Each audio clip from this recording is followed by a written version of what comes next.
obokutami na ngambo mosusu tozala esengo makasi ya kopesa bino mbote na ngambo obokutami ezali ngai molingami na bino évangéliste Maku Tangu Ifwene na ye lisusu une fois de plus na nzela na chaîne na biso tolingaka mingi ya Kongo Mokristo oza kopambola mabota par-ci par-là na se na moi oyo toye mpo na koloba na ntina ya maloba na Nzambe.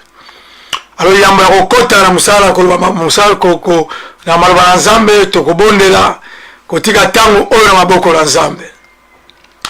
Nzambe merci yawe na bikama mokonzi mpo oza malamu mingi Nzambe totomboli yo mpo bolamu no eleki mokonzi ekomi na ntango oyo toye liboso na yo Nzambe kotalisa libota bolamu na yo Nzambe yawe tika etosimba moko na moko Nzambe oza liboso oyo akola na biso Nzambe simba biso oyo Nzambe na bikamwa nzoto na biso yawe na bikamwa ezo esika te me molimo na yo Nzambe azwa esika apesa oyo eza important na libota na yo lokumu kembo ezonge pa na yo tika tozala connecte na trône na yo Nzambe na kombo na Yesu Masia wana lobi merci Seigneur Jésus. Merci Seigneur Jésus. Amen.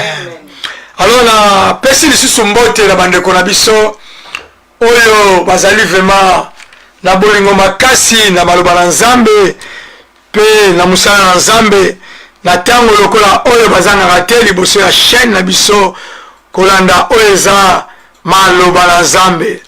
Na repeta koloba mingi ete maloba na Nzambe eza important eza malamu mingi po ete yango eza kopesa biso bomoi tokokila biso kolia biloko ebele ekosala biso eke esunga biso na sante me maloba na Nzambe eza important ya mingi pamba te molimo oyo akutami kati na biso alingaka nde kolia oyo eza maloba na Nzambe. C'est vrai que tant que mitali olobi na melaki déjà tina tongo naliaki mpe na 12 heures nalie mpe na 20 heures surtout na bato barespectaka baere akolia me ntango mosusu nalotangi bibilia te ntango mosusu mpe naloki maloba na Nzambe te alors eza occasion moko favorable ofai na ndako mpo yoka maloba na Nzambe zwa bibilia naoyo mpe ezali yaka nango liboso na kosenga eloko moko eke ebengela biso ndeko moko quelque part tindela biso message na Facebook yebisa eke évangéliste Maku Tangu Ifwene aza deja wana mpona tina na maloba na Nzambe soki osali yango kopambolama nayebi ete Nzambe apambolaka bato oyo baza kozwa a cœur mosala na ye soki mosala osala ta 2 minutes osali 10 minutes soki boye kofuta yo soki omemi propriétaire ya compagnie wana na tribunal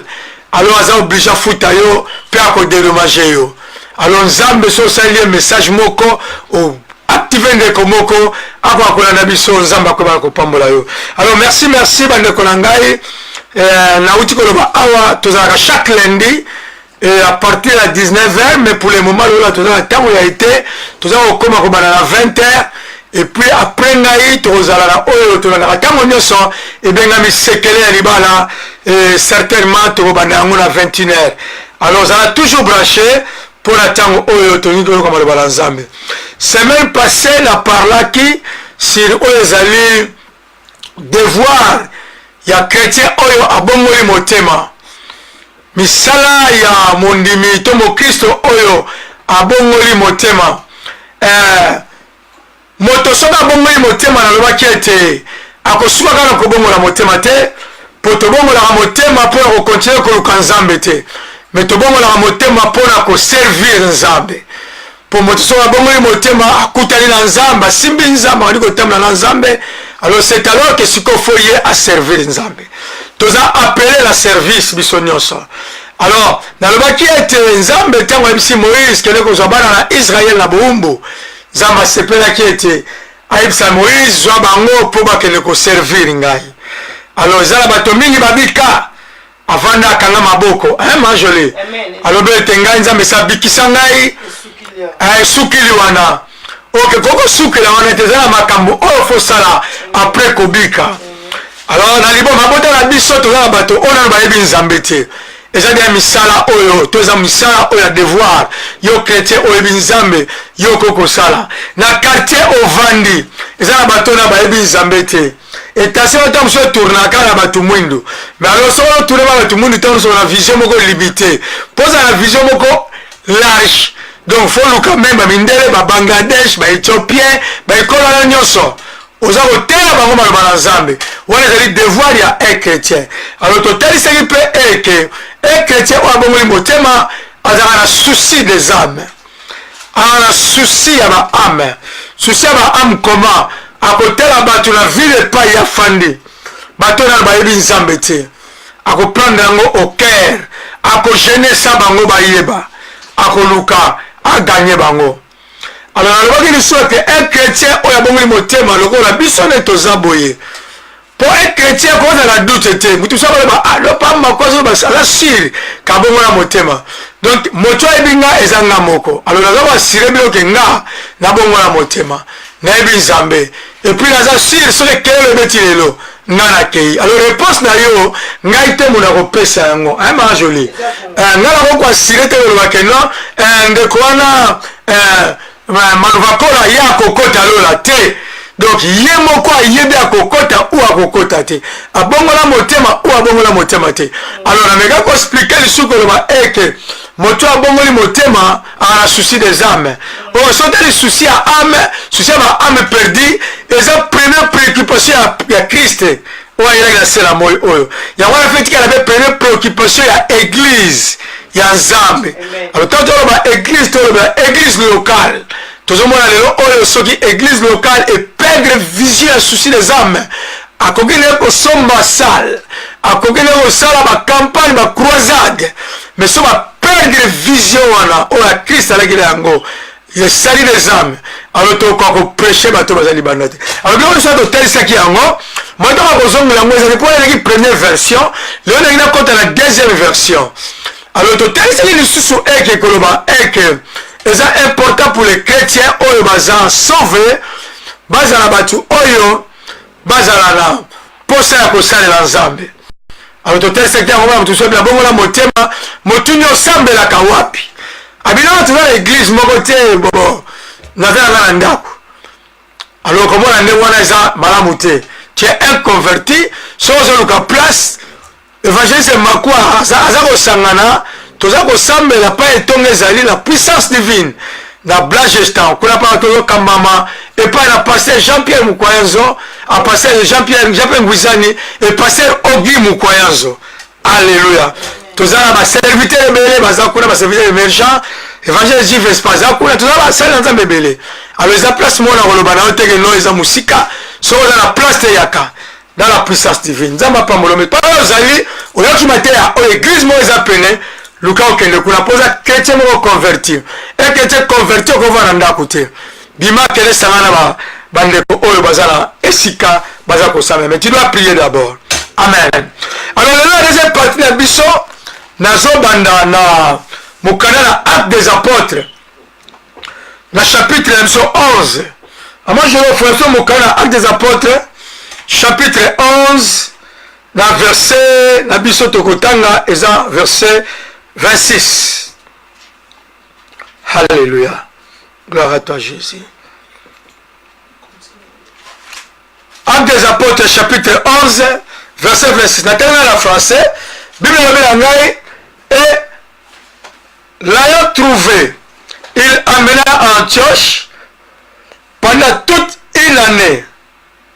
Il se réunit aux assemblées des églises et il enseignerait beaucoup de personnes.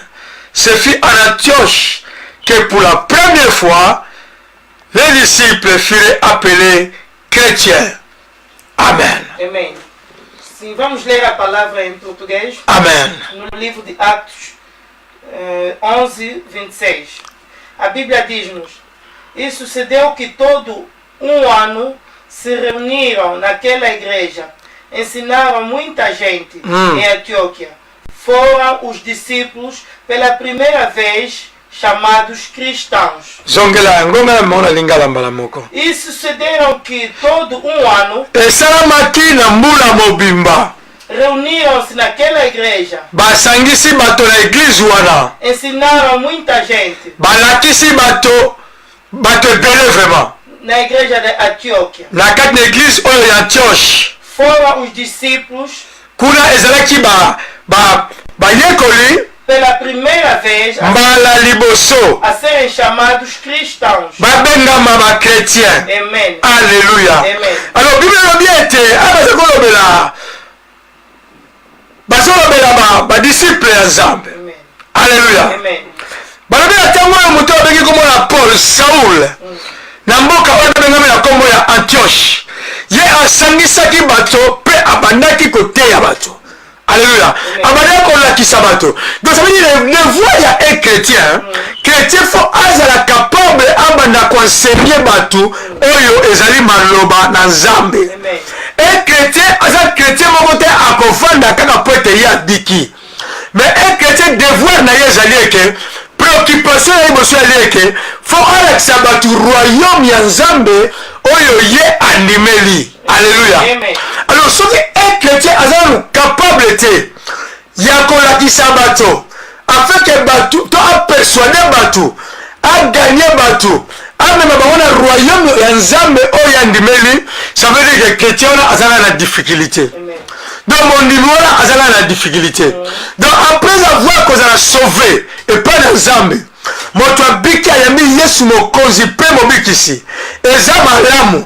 Mais so mutu fo asala akoma na niveau ya kosala ba recherche ya comprendre ba enseignement po ye mpe azala capable ya koganye bato po ama bango na royaume ya papa na ye. Alléluia.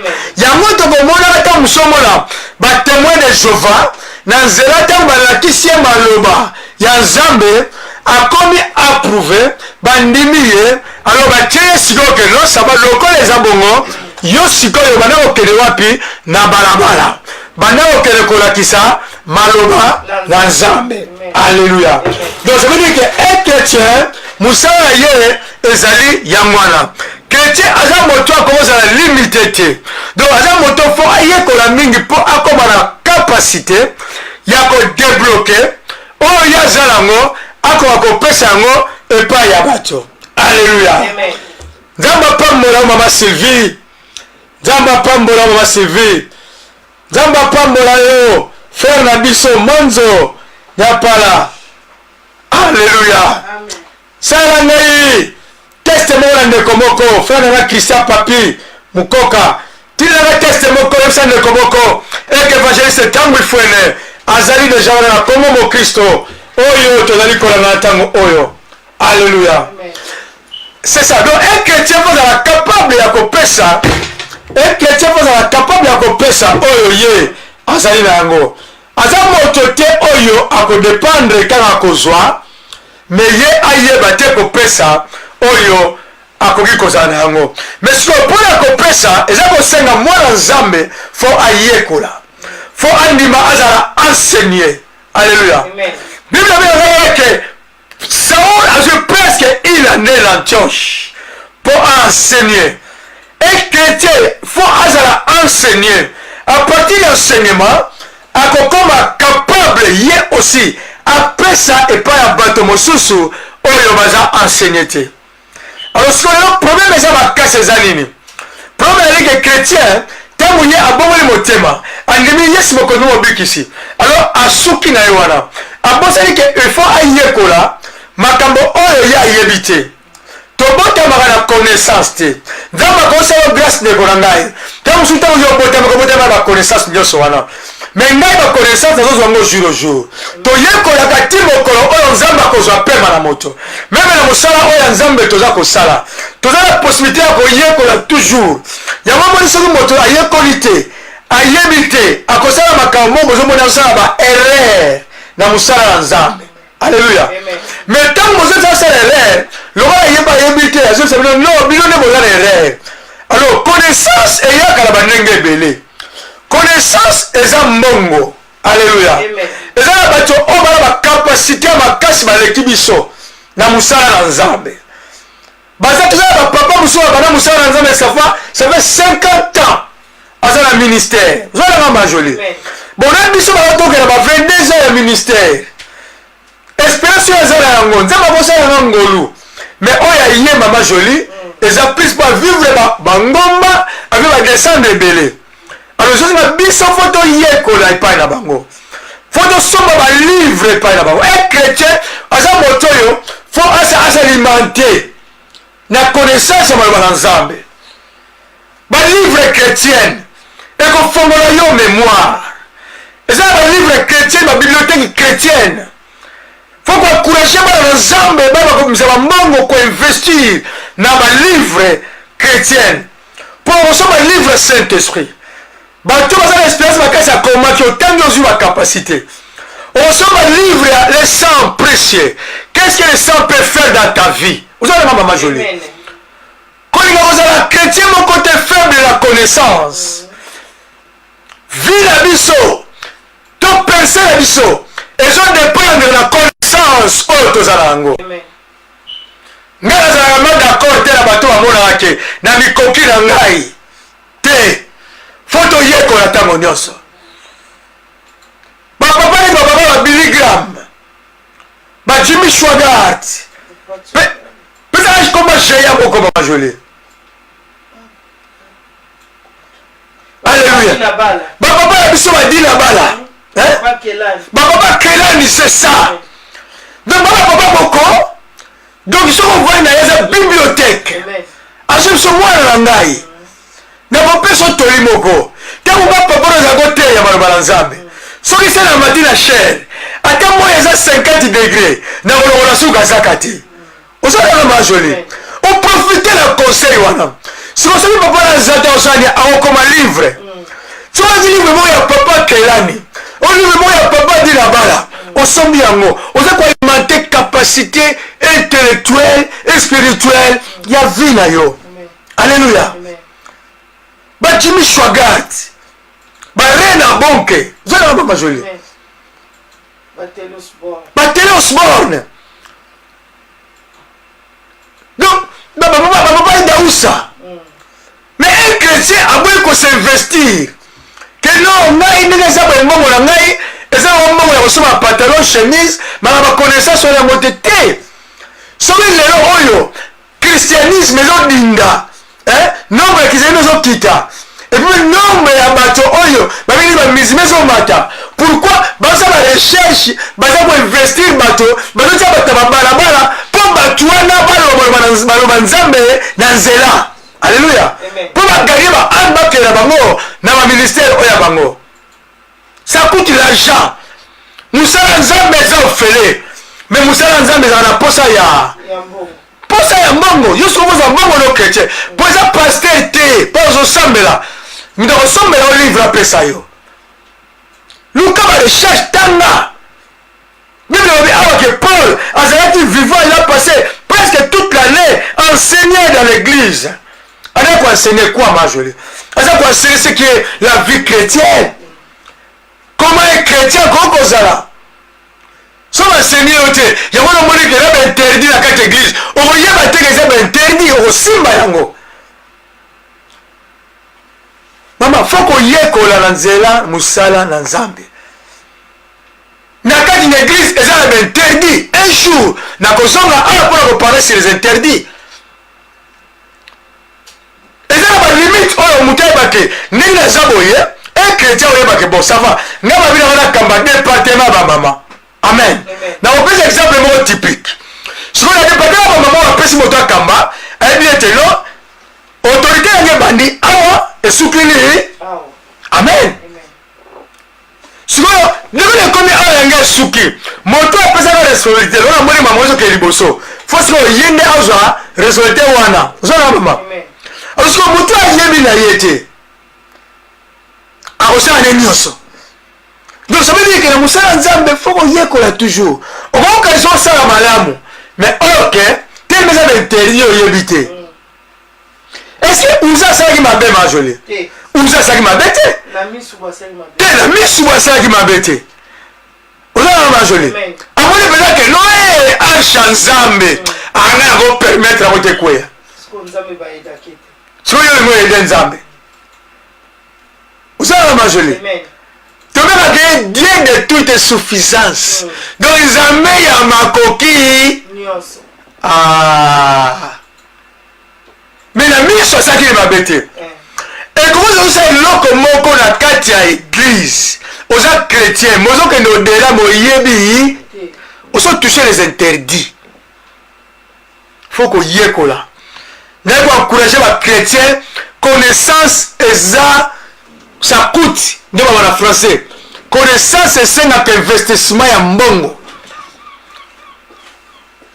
Nous avons les chrétiens, même nous les serviteurs.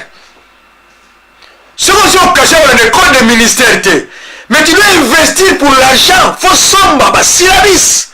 Ça va recherche. Comment un serviteur de Dieu, même nous les serviteurs, nous sommes les chrétiens. Nous disons, avant de serviteur, nous sommes d'abord chrétiens.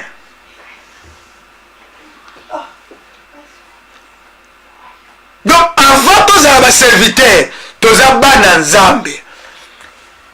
Il y a un moment où le principe dans lequel nous sommes chrétiens, pas un serviteur de Dieu. Nous sommes chrétiens, et puis deuxième, nous avons un chrétien peut faire. Son chrétien au pesa makabonga bezu makabonanga na ke opesa. Alors, si vous avez occasion de manger tout le blague dans nzambe même le serviteur. Si vous avez occasion on a l'école de ministère hein ou vous avez occasion on a l'éthique ministérielle faut investir. Vous avez maman. Pour inviter ma faute. Hein? Pour inviter ma faute, pour si vous besoin d'investir. Et quand vous coûtez les $200, $300, mais dans une connaissance. Connaissance, c'est plus que bon. Oyo. Vous avez mangé. Quand la connaissance, vous avez sur la syllabis. Aussi, connaissance, vous avez joli. Et comme vous avez dit, l'obatu. Alléluia. Pas de monde à l'eau que vous avez maillé le mouquet, ou comme il est. Donc, bon ensemble, nous avons encouragé, même à céder, ma vidéo chrétienne. Faut qu'on somba. Qu'on regarde des choses somba. C'est difficile, ma casse. Pourquoi? Musique chrétienne, toi, bah, cinéma, bah, ça, c'est joli. Et donc, t'es kamaté. Pourquoi? Donc, moi, je vais dire 10 €. En tout cas, ça va moins cher. 10 €. Hein? Pour somba vidéo. Yamateya. Ah. Et comme la mikakatano. Donc, à ça, tout rebelle. Vous avez majolé. Enseignement. On a CD. Babi CD, yo. Couche déjà à 15 € d'enseignement. N'avez encouragé de Komoko.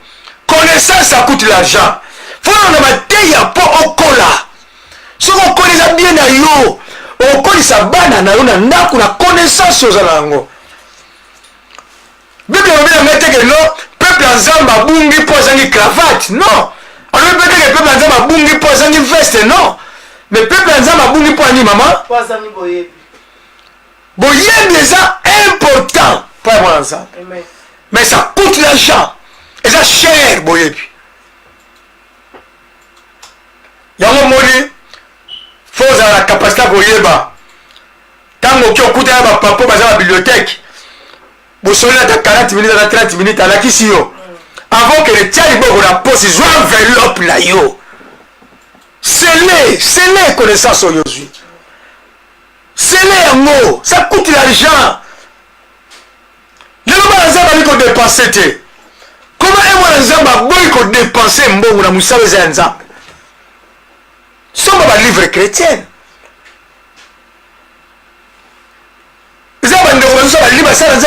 Livre qui tombe comme casse.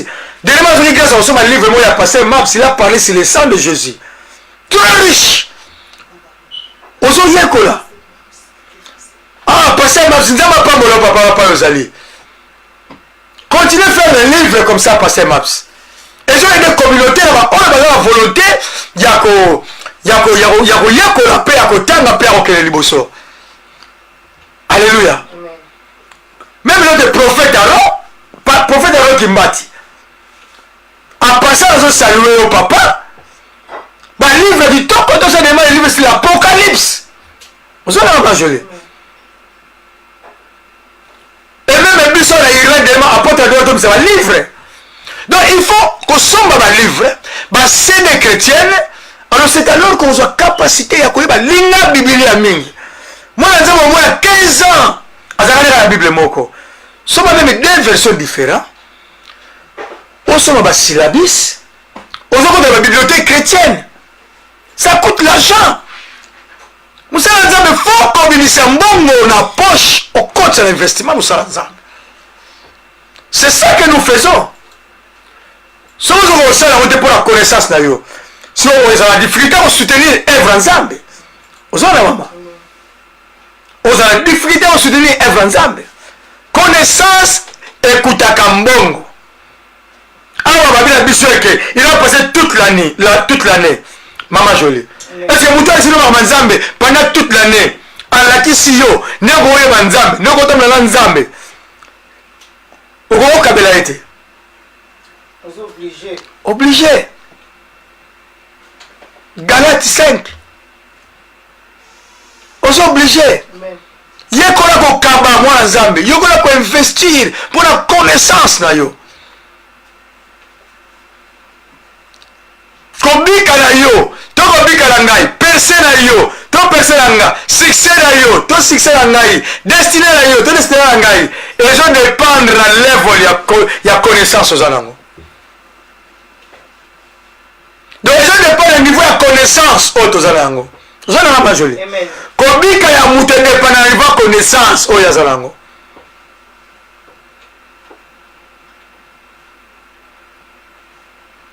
Alléluia. Tu investir dans la biloko wana. Bana nzambe bakomi na niveau moko pour l'investissement na ye moko donc ozali na biloko ofele. Ozali na Mama Jolie. Amen. Basi la bise ezana à papa combien? Oh tenez ezana 10 euros. Donc nanenga otiki, omende ko pesi prix wana. Nanenga otirenga obungela oyebisoti. Eza bien pour na yo. Otanga ngo oza la possibilité pour kopesa bato mosusu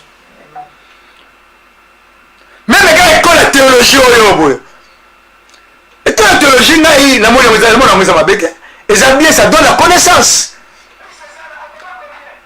mais après avoir fini l'école de théologie il faut se pencher la Bible pour être théologien kopesa esprit va te donner la connaissance moi c'est très important ça paye aussi une école de théologie faut fouta Tenga okela voilà ya cher 1250 mais européen so benga ngo bibundeli bankomi européen so bankomi donc tant ba témoin nini ba azab na bien enseigné azab bien encadré voilà Mama Jolie et chrétien ba ga to so solo na ye on a bien ça fait presque 25 ans. Maman nous va kini kwa mais qui la pole tamuluko ki wana ba kini ndenge za wana so tu li kombo la ngai mais tant vous allez 5 minutes comprendre bi niveau neza na C OK niveau na ye ko za la wana te vous avez Mama Jolie azo ba enseignement bele mais faut ba ko garder enseignement quel séminaire bon je non tu as la syllabus c'est ça il y a séminaire yo chèque c'est là comme ça mutu na hotel le plus coordinateur on te la kanya moi ba tu na somba te la kanya moi panga neza na côté la tele sang de Jésus livre passé maps côté la tele livre passé du papa dinabal côté la tele livre tamba pose tambulukoki côté okuti ya papa Kelani donc la kanya moi te investir ba livre monsieur moi je m'en paye $150 mais ça va si yango vous allez partager des expériences. Nous les chrétiens, c'est très important. Il y a besoin d'enseigner. Quand on refuse l'enseignement, il y a besoin d'enseigner. Pas besoin de la carte église, pas besoin de l'enseignement.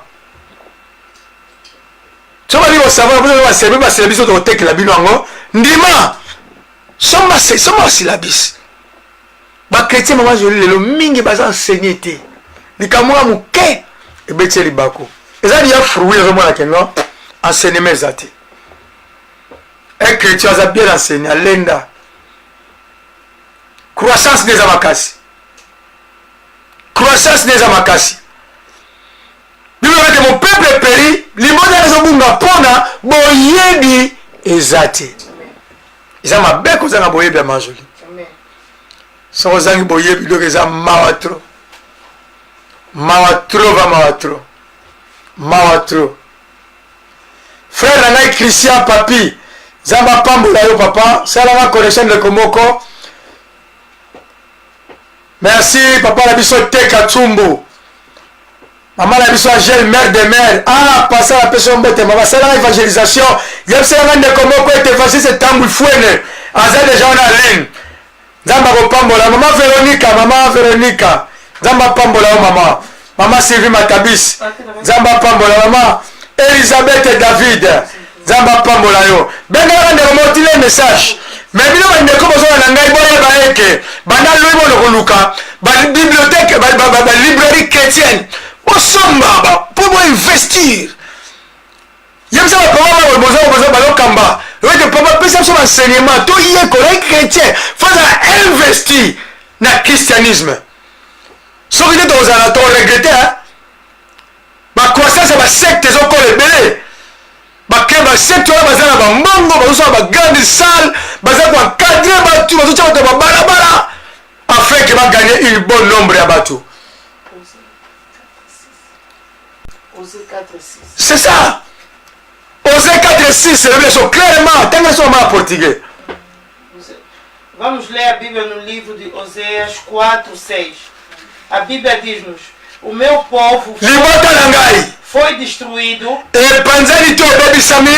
porque lhe faltou o conhecimento. Porque tu rejeitaste o conhecimento. Também eu te rejeitei. Ngai pe na bwaki yo. Babi connaissance ya Nzambe bazwaka yango. Sikoyo ofulelo moko awa, obiete makama Nzambe ba initia yango bato. Zalo majoli. Famba initia yo, bato bakoma lelo kiteti makasi. Un chrétien nga tanga na Bible na mikokala ngai te.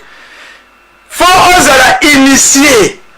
Mutu azo initié yango. Azola so par exemple cérémonie moko ya baptême donc ye pe ba initiaka ye pa mutu ayebaka yango avant mutu moko te abotamaka na bible apart Jésus po Yesu aza Nzambe alobika babone naza boye na bandi kopesa boye te biso nyonso balakisa biso bavandisika na ba papa baku oyebi baptême ya immersion mutu fa kota na mai abimi ok eza bongo ngai naziki drapeau te ngai naziki moto te batema immersion fo kotala mai mpe yobimi bainitie nga te majoli ndima koyekola ndeko na naza encourage yo ndima koyekola ndima kozala barecherche meme na balibrairie chrétienne na babibliothèque chrétienne somba basilabis okoyekola oyo eza maloba na Nzambe kozwa connaissance ya makasi na mabe kutu bazoinitie yango bato mama kindoki eza mabeti me bazoinitie yango bato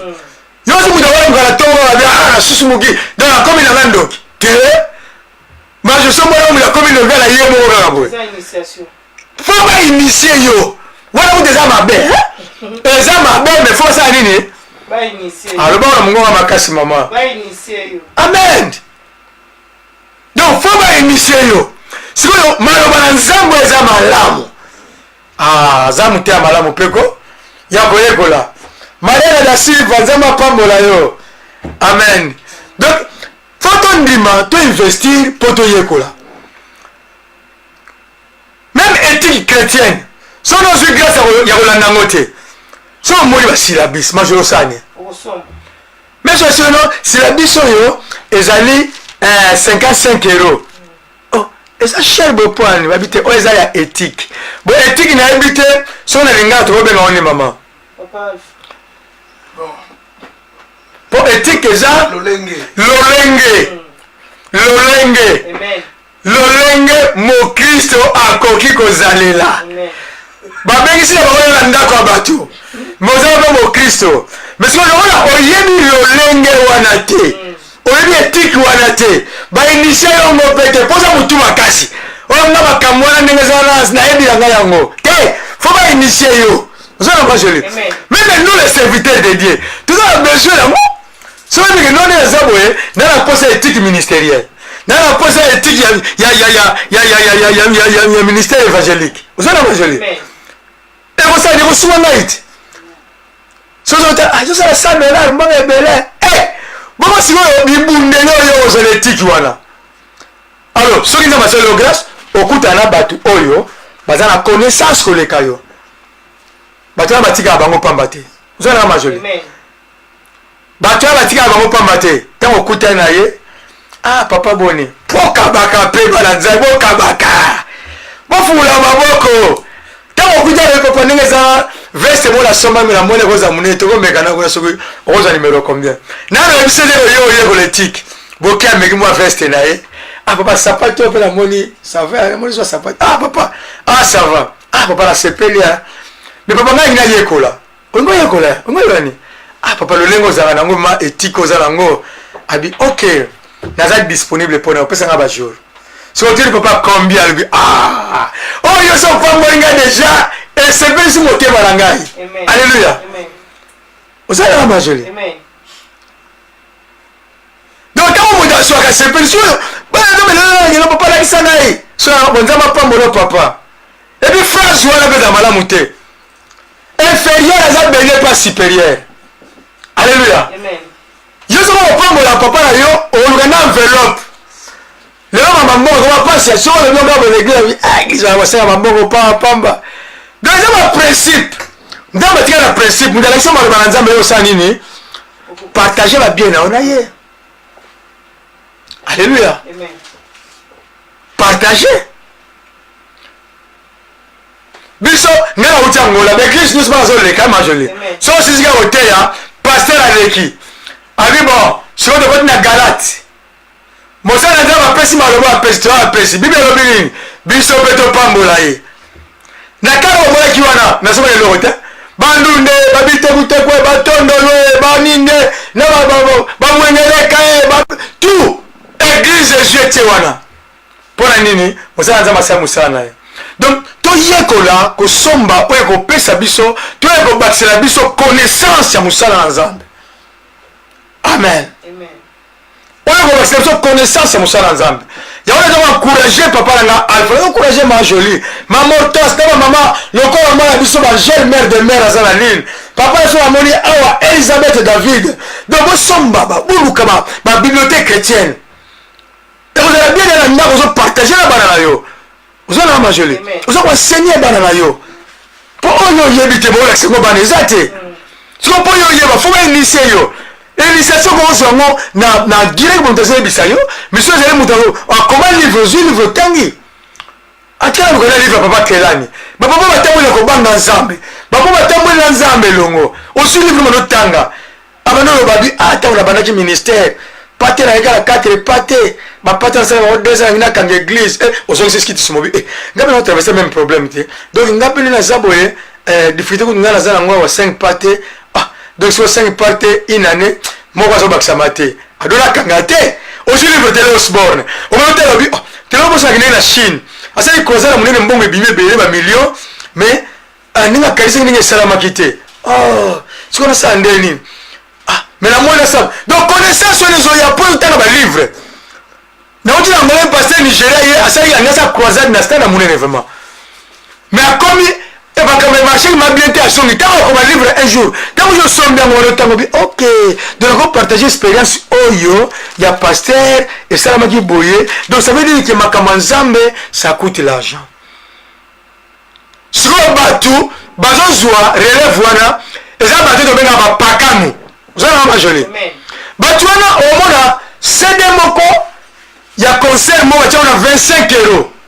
ezalaki 200 cd esili nango mpe baomoluka mosusu na wata concert obomela oyeke wapi eza biloko ezosunga nango te ozala majoli mais basombi yango lokola mopepe motu nango okaluka mongongo te mais basila biso kopesa connaissance na baeglise ezotourne so asuka secrétariat azwi yango kaka botoboma otobimisaka yango soutien totiaka na coin kuna ok na musique mondaine na oyo ya biso bana nzambe nini ekosunga ya bana nzambe donc toyekola koluka investissement na barichesse oyo tozala yango. Amen. Je chrétien nzambe apambola yo ok donc asali Pour la bien ça on a bien non à la grande gâté faut la où mais là ça m'a le balance avec la souci wana un chrétien on s'est converti dans le Seigneur souci des âmes et puis souci à enseigner bateau so yo va enseigner ngayo va enseigner ils ont bateau va gêner pour nga ponga za omela cigarette na omela masanga uzana naye na la vie à usu bateau so va ça va gêne va prier va gagner nga so on va ça l'imaginer faut ça là un peu plus amen uzana na motas bango banyoko maka mpona biso balaki na susi tosa ndeni papa to gagner maku et biso baganyanga te même si diable lesa zwanga déjà baganya ngai nzambe asimbi ngai apesi nga via molai lelo tokeba mbula ebeli liboso na nzambe donc chrétien baza na souci mais si oza na souci oza enseigné te faut enseigner. Alors Bible dit, c'est fait la première fois en Antioche. Première fois en Antioche, bah chrétien. Pourquoi? Ils ont vu. Bah talibango. N'a pas la phrase moi dans le combien d'acteurs le tenga la ministre ensemble. Combien d'acteurs le tenga la prophète ensemble. Combien ça va la mikete va 12 ans na ya bito sala. Ngala mosala ensemble. Té. Faut ba mona ba mbuma ya vie chrétienne kati ya yo. Alléluia. Amen. Ce sont les fruits. Babisi me baladi troublé, babité koroto comprendre bien. Il veut n'abler kolinango. Vous êtes vatigango. Amen. Pour ça vous si yango. Donc on vous a picoler. Ça on picoler yango. Bon picoler on est bien. Là je crois ça ensemble. Donc école ensemble. En fait la moisson, tu vas pas séparer. Vous allez manger. Amen.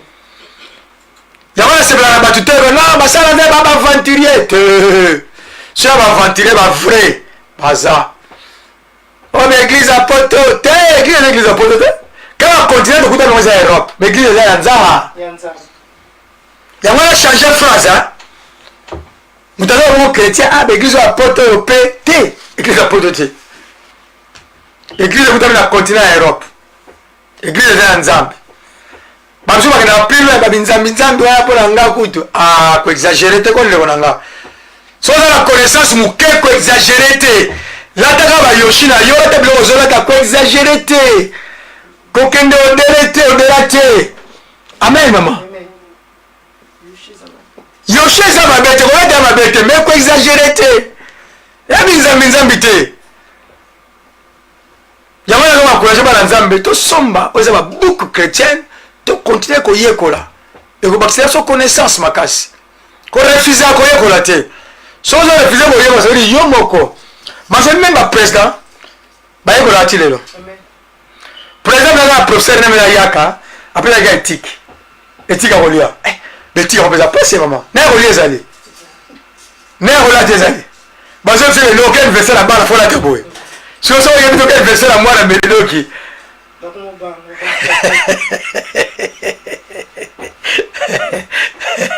yebisa papa lobala mobanga babite anniversaire ya santé ya ko babite msana de quel verset ngo to yebisa ke pesa ko ya muke ya mwana inane menemo yeli to mobanga donc faut to yekola mingi alléluia na encourager bande ko nga lelo to yekola pourquoi yekola na mzefo na nzela to gagner batu to mama na Christ so la connaissance muke ba compliqué ton so gagner mutu alors c'est maman est-ce que maman et que au yebi vraiment derrière to ça la campagne ya balabala na Okonel na jimi ndele bi balé balinga des questions c'est maman na so ça l'évangélisation na ba pas pasteur hein pasteur a besoin tata 5 minutes expliquer bango ba tous les pasteurs je peux ba bi est-ce que yo besoin sérieux besoin vivant parce que va nous expliquer comment pour la connaissance mon mais pasteur à la connaissance hein il y a ébélé sous ça chrétien sous ça évangélisation au coup de la musulman c'est pas mal de la musulman on trouve la question vous savez maman donc on a motivé à ça chrétien à ça monter dehors le christianisme pour être dans comme église dehors le christianisme maman vous êtes capable hein soit de mon chrétien comme gars vous avez raison hein ah you tell me true hein true là que je dois trouver oyani tende pour ça on y a pas maman sur bala voilà et ça bon côté pour y avoir ça on a na Yesu na mais ça na kaka ninga comme ma prophète nyonso vous avez raison raison nyonso pesa ye le gars qui ngana yebi te mais 10 ans dans l'église vous êtes capable de défendre. Alléluia. Tous êtes capable, tous se soucier. Si vous avez un chrétien, pourquoi majolé? Pour les gens, l'emba côté Selembao, na l'emba côté Makela, na l'emba côté Wish, hein? Maman, ben les comment on va juste tangoul fouet na zawana ngo suki ça. Mais avant sous c'est ndemo akota pour la pombe la moto et c'est mbote. Maman, on dit que ba chrétien on est kala bango côté prison makala. Oh so ya Antioche, hein? Taba comme ga côté on va telle tambole la bango abi. Oyo. Tu te regardes bango comme. Ba telle le bele bango abi oyo. Faut te regarder bango comme. Na ba di un chrétien converti, devoir ne faire la relate malamu. Vous savez maman? Chrétien là converti faut la relate malamu. Supposons que nous présenter sur lui mon pasteur mon serviteur d'église a mis un serviteur à la semaine d'église. Tant que je ne même pas maman au moins maman oyo yé mo kambina biso awa na église ya ba maman. Sikoyo kola na body. Maman a dit kola na body. Kola mopé donc ils sont à 18 kola numéro combien? 14. Ah bon OK bon ça me respect comme maman.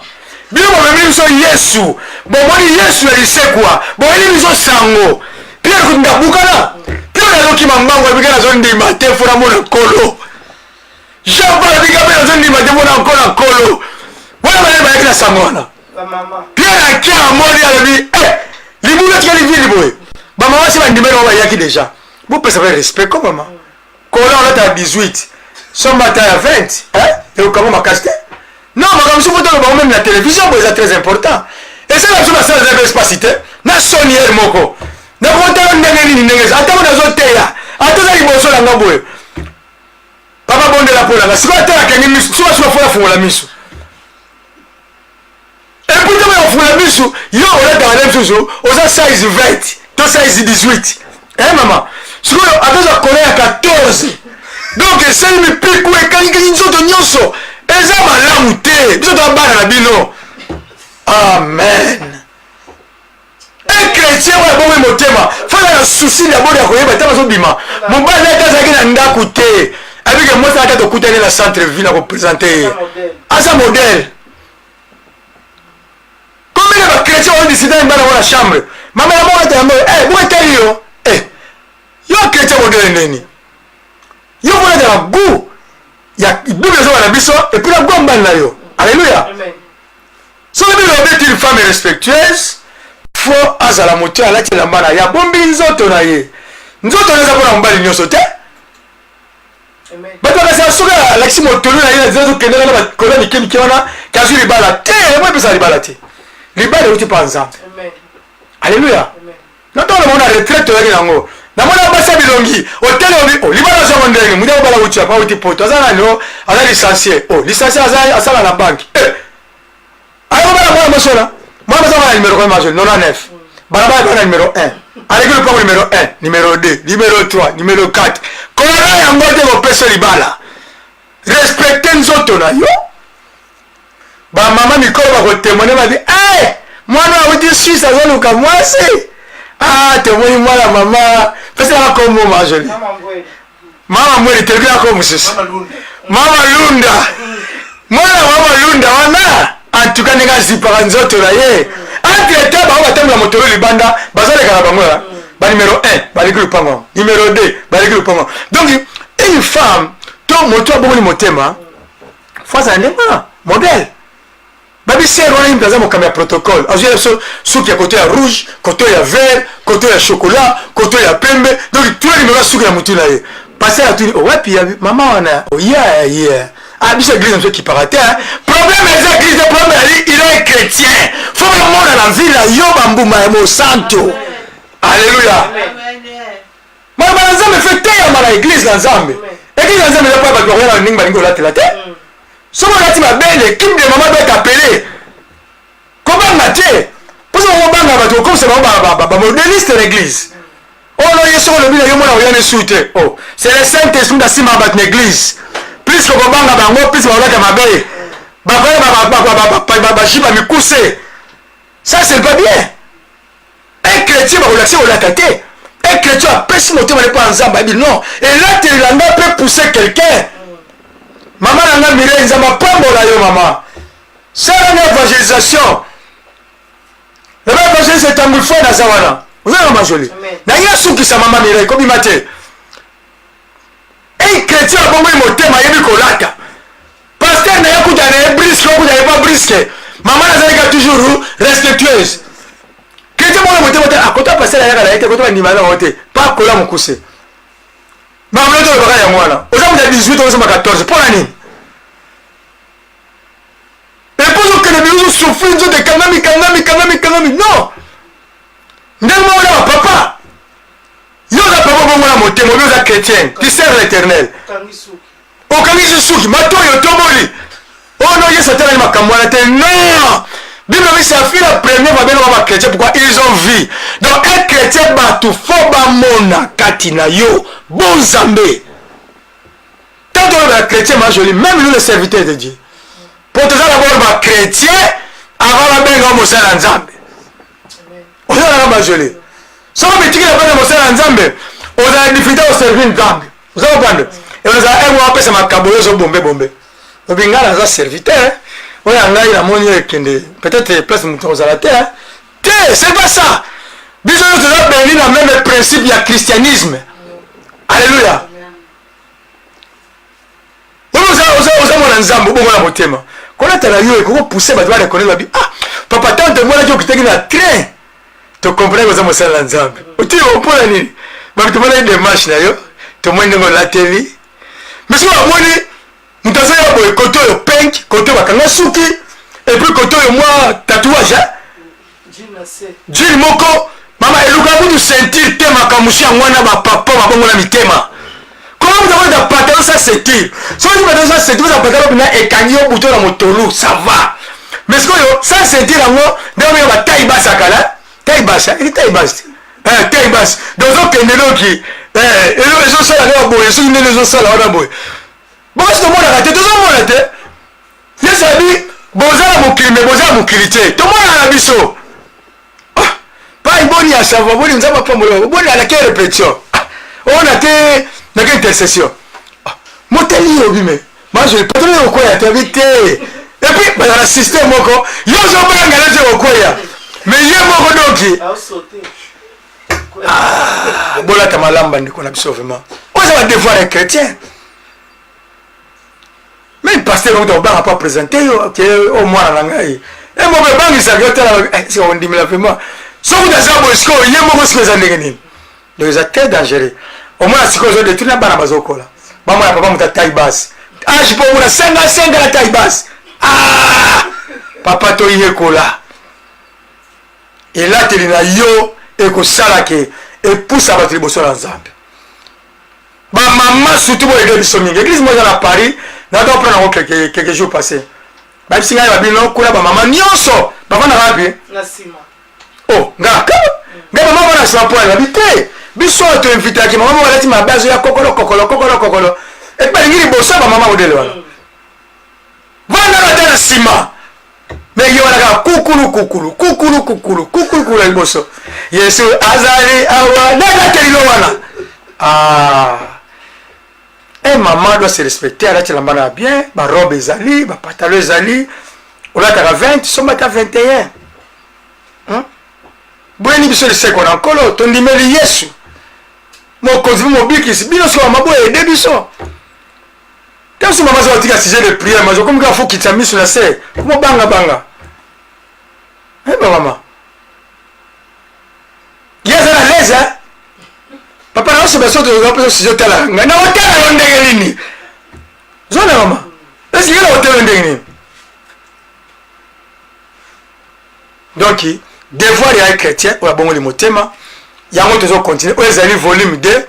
C'est important ce qui olingi yango na kosenga mingi papa na biso ma alpha. A otila biso na suka ke o eza volume 2. Nanenga munene vraiment. Soko na nakyo liboso te ozala malamu kolanda oyo.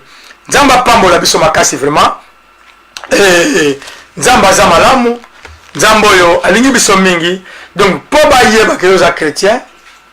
Po ba yeba ke oza chrétien ko biso no batute. Et là telina yo et puis na système mingi to so ba livre chrétienne to tanga mingi to encourager ba sala nzai pa ba lo kamba biso to ba ba bo enseigner biso enseignement est très important et to kende toujours liboso to ko continuer le sous lundi prochain les devoirs des chrétiens na ko clôturer le lundi prochain pour la ko sukisa yango pour ezana emansi ya makambo tokolobela mais moi tolobela nyonso na émission moko kaka eza te yango na tokosukisa yango lundi ndeko kozanga te ozolanda biso continue kolanda biso et continue kosoutenir biso nzambe apambola moko na moko namoni awa ndeko na ngai Anto Leli Manzo okoti sikoyo mais landango indifférent na Congo Mokristo volume 1 yango ezali lelo tolobeli na devoir ya bachrétien to encourager bachrétien bakosoma balivre bayekola plus baencourager baserviteur mpe bazosambela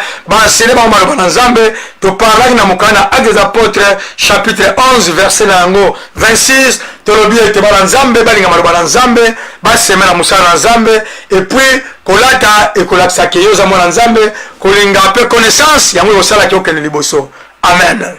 Alors kokende mosika te kobima te po tolingi tobanda na quelques minutes oyo ezali sekele ya libala ekopesa pilipili na mungwa na matungulu na mitinda na kati na libala na yo tolobaka ntango nyonso toleki te mais tozopartage ntango mosusu yo oza wana oleki biso mais na ndambo oyo eza na wana oyo tozonso tosangisi alo toke liboso nzambe apambola moko na moko na bondeli nzambe merci na rendre gloire epai na yo mpoza nzambe lokumu nkembo ezonga epano na nkombo na yesu bandeko balandi biso batya na misala bana koinvestir na mosala na nzambe basoma balivre bayekola mpona kobakisa connaissance au nom de Jésus amen, amen.